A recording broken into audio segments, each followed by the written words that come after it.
today at approximately 7:53, we were notified of a shots fired call in the 1800 block of Junior Street. Upon responding, we located an adult male. It stated he was approached by an unknown individual wearing a mask and in dark clothing.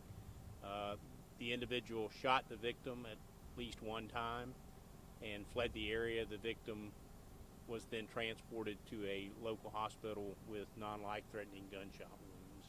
Right now, we have investigators that are trying to determine the motive for the shooting that has, as of yet, been determined.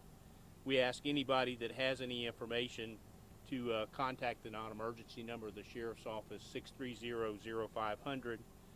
They can call Crime Stoppers at 1-866-845-TIPS for a possible reward, or they can send in crime tips at JSO crimes tips at jacksheriff.org. When you say a person in a mask, you mean just like a regular COVID mask or like a full face mask? I don't have the exact description. The victim is telling the officers right now a mask, so it's kind of hard to determine.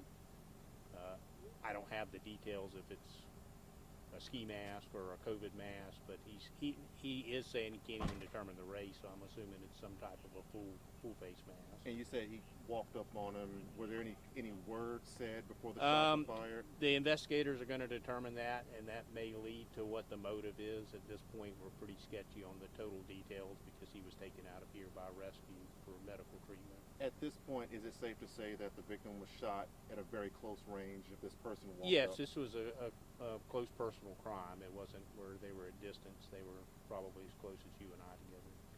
And where in his body was he shot? In the lower extremities. I'm not sure exactly where. But non-life-threatening? Non-life-threatening at this time, yes. Is he cooperating in the investigation and just talking back with you guys, letting him know? Yes, he's talking with police. He's receiving medical treatment, but he's speaking with us, and then the detectives will have further questions for him. Now, was he getting out of a vehicle when this happened, or he was just walking? He was just down there at a house in the 1800 block. Oh, so he was at the house already? Yeah, he was someone visiting some people down there. Okay, I think that's a dead-end street down there. It's a dead-end street, so I don't know. There's a vehicle down there that was his. I think he was attempting to go to the hospital when rescue arrived. Were there any witnesses who saw what happened? We've talked to some of the neighbors. To my knowledge, I don't know that we've talked to anybody yet that came forward and said they saw what happened. Typically in situations like this, especially in areas like this, do you sometimes have a hard time getting people to just come right out and just saying what's happening? It depends on the person. I mean, we have people that come out and tell us what they saw. We have people that have surveillance systems that offer, and we're always looking for those in a canvas. We're always going door to door, knocking on doors, and some people have information, some people don't. It just depends.